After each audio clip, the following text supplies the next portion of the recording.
Hi, I'm Beryl, and we are doing another episode in my Order For Me series. The theme for today's video is Mexican food. I have teamed up with Grubhub, a food delivery service, and 4 of my subscribers, Omar, Leo, Sergio, and Yves. And they have helped me pick out a Mexican restaurant here in New York City to order delivery food off of. And if you're inspired to order delivery after this video, Grubhub gave me a $5 off coupon if you spend $15 or more. Use my name Beryl at checkout, because I think you'll be excited to find that there is a lot more to Mexican food than cheese quesadillas and nachos. Delivery's here. I have to get out.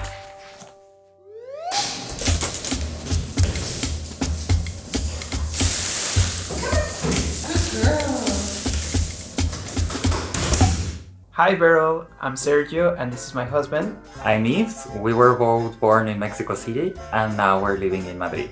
Hi everyone, my name is Leo and I was born and raised in Mexico City. For the starter, I choose Ensalada de Nopalitos or cactus salad.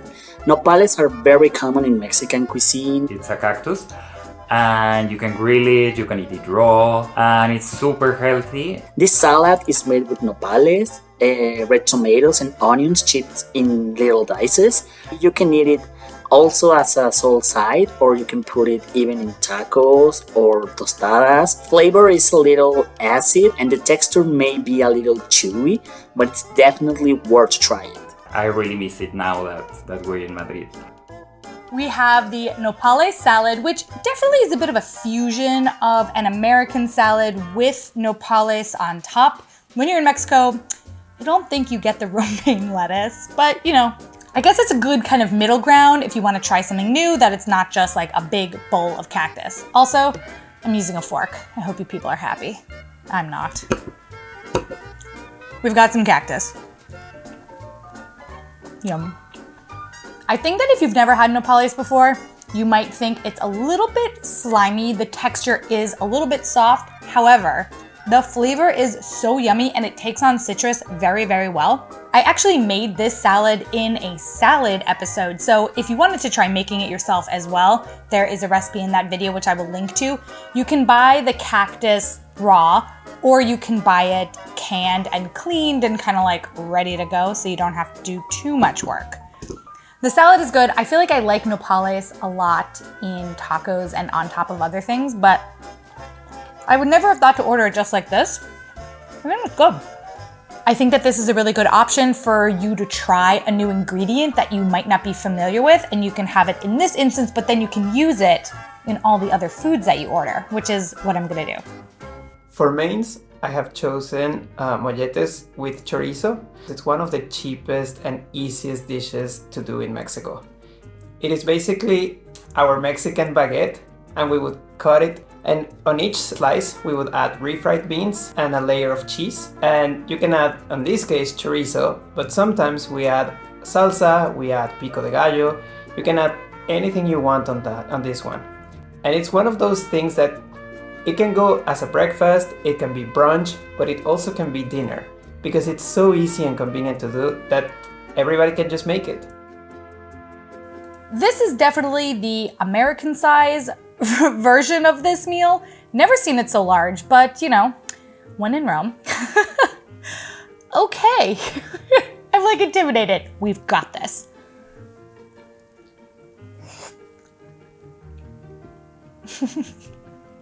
Oh my God, it's so good. This might not be something that you would expect to order off of a Mexican menu. It definitely wasn't something that I would have ever ordered on my own, but like all of the sauces have soaked into the bread, but the bread has retained its structural integrity, so it's just like really yummy, yummy.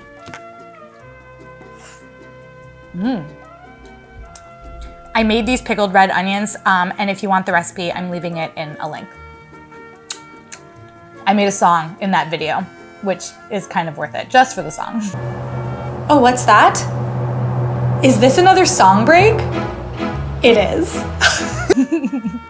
I think the other thing that's nice about this is it could easily be vegetarian because the chorizo is an add-on. which I know a lot of you were asking for more vegetarian options in the delivery. So here's a big chorizo bread, but you can take the chorizo off of it, and it's a very traditional meal that way. Let me know what you guys think of this setup. I thought it looked a little bit more like mukbangy and that you could actually see the food while I eat it. Also, just to say, you know, it's very authentic because when I do order delivery at home, I would sit on the ground at my coffee table. So there is that. Hi there, my name is Omar. I was born and raised in Mexico City, and now I live right next to the French Alps.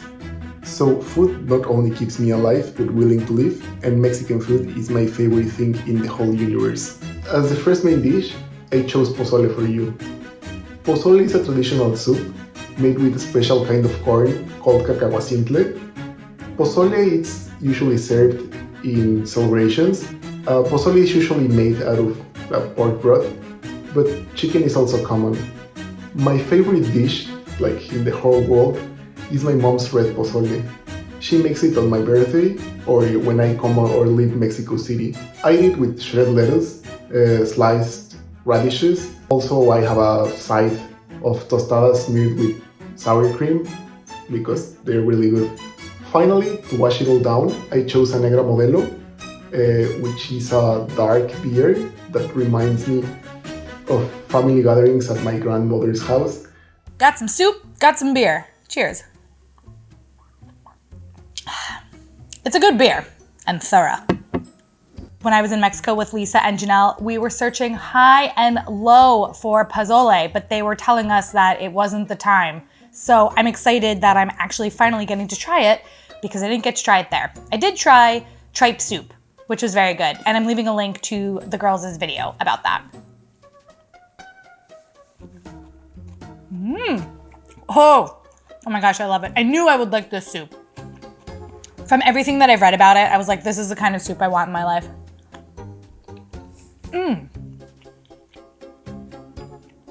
This restaurant's version is very good. There's avocados, there's beans, there's some chili, a little bit of onions, some radish. We've got some chips that have gotten a little soft, but that's the point. Omar, the chips were definitely a good call. The soup has a little bit of spice, but mostly it's just got a lot of savoriness going on. And it's interesting because this has happened before where I don't really order soup for delivery because I'm like, it's soup. Like I'm not ordering soup for delivery. But every time now in these episodes that I've gotten the soups, I'm like, soups are so good. I should be eating much more soup in my life.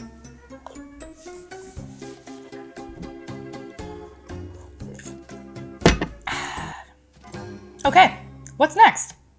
So for another main dish, I chose chiles rellenos. Chiles rellenos are poblano peppers. Those are the green big ones. They're usually not spicy. They are charred, peeled, and stuffed with different fillings. My favorite ones are filled with a melty cheese, covered in egg batter, and deep fried, and served in a tomato soup. They are really good. Chile relleno, chile relleno. I love chile rellenos. I have not had one in a very long time. Look at it, it's like, it's just a big bowl here.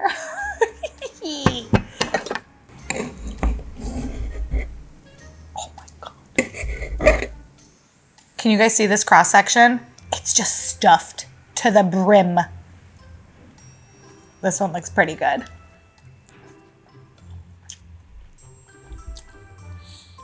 It's just so good. It's cheesy. It's got like a little bit of spice. I mean, mostly it's just cheesy. The breading. I mean, look, if you're looking for a vegetarian option and you really want to go all in, get yourself a chile relleno and just like live your best life. Oh my God. Whoever invented this dish deserves an award.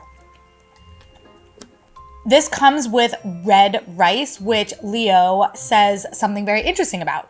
In contrast to other countries or regions like Korea and Japan, Mexican rice is cooked with broth. We use chicken broth or vegetables broth, and we add spices and herbs to give a unique flavor. Red rice is cooked with a red paste made of tomatoes, onions, we add garlic, and we use vegetables such as carrots, chickpeas, potatoes, and serrano chili just to give it a little flavor. It is really interesting to learn about the different ways that rice is cooked around the world, and Mexican rice is its own special thing.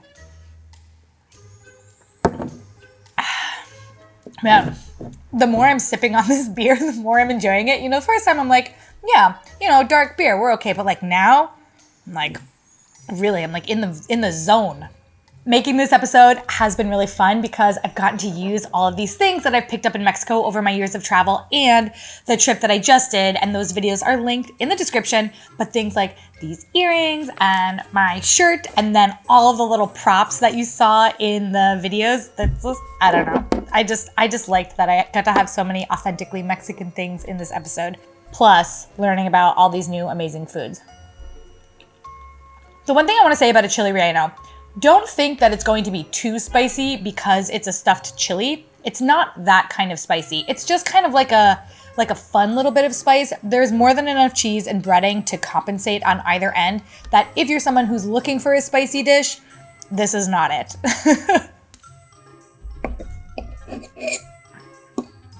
What's next? For the main dish, I've chosen mole negro. Mole is a special sauce. It's made often with more than 30 ingredients, which includes vegetables, chilies, spices, seeds like sesame seeds or pumpkin seeds, and even you can add chocolate or peanuts. And this sauce is thick with masa, which is the flour used to make tortillas. The origin of this sauce is dated in pre-Hispanic age, when they cooked and served to all the emperors. Every family had something to their own to make a unique recipe for mole. And this dish especially reminds me of my grandma. She used to make mole from scratch and she added some secret spices to make her own recipe. Unfortunately, no one learned how to make it her way after she passed, but it's always good to remember her special mole. I think of mole as one of those dishes where if you're familiar with Mexican cuisine, you definitely know about it. But if you're only kind of slightly familiar with Mexican cuisine, you probably have never tried it. The flavor of mole is very specific and it changes depending on where you're eating it because it is kind of like a personal dish.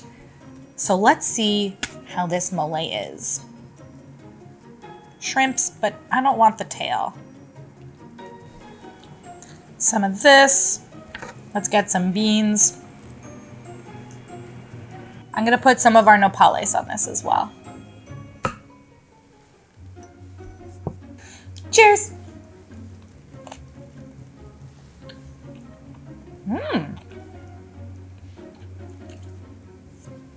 This mole is definitely more spiced than ones that I've had in the past. It's also not as creamy as some that I've had recently.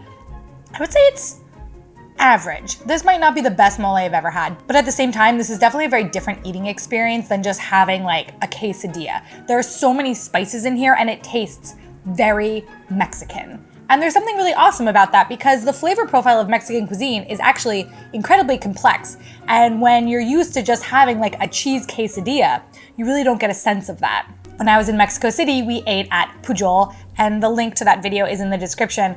It's a very fancy restaurant, but one of the cool things is that they have this mole that they've been making for like 30 years or something egregious like that. And so when we went, it tells you how many days old their mole is because they just keep adding onto it. I mean, that mole was good. It was really good. I like the shrimps. Seafood in Mexico is definitely something that you should not be overlooking, like fish dishes, shrimp dishes. Think about Mexico, so much of the country is coastal. They really know how to do amazing things with seafood, including octopus. Actually, by the way, octopus ceviche in Mexico is really good. I've really digressed. We're talking about shrimp mole. I think that this would be a really good dish to order if you want to try something new without necessarily venturing into an ingredient territory that you're not familiar with. Mole is an amazing and delicious sauce that can go on so many different things. Definitely worth a try. What are we having for dessert? For dessert, we have picked tres leches, which is one of the most traditional desserts that we have in the country. It's one of the most popular as well. It is basically made with 3 types of milk. condensed milk, evaporized milk, and heavy cream. The texture of the cake is really nice because like it's super moist and really sweet. We usually have it for birthdays, so like it brings us memories of birthdays with friends, family, and like these kind of parties. And Mexican birthdays are like super important celebrations, so like for us it's something that it's very, very valuable. This cake looks ridiculous. Oh my God, it looks like the stereotype of a slice of cake. I got my spoon back.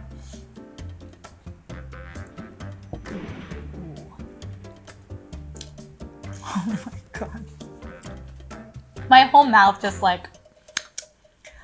Well, this cake is absolutely delicious. 3 types of milk, each one of them special in their own way. But this does include my favorite kind of milk, evaporated milk. I love evaporated milk so much. I really don't know what to say about this cake other than if you've never had Tres Leches cake, your life is not complete.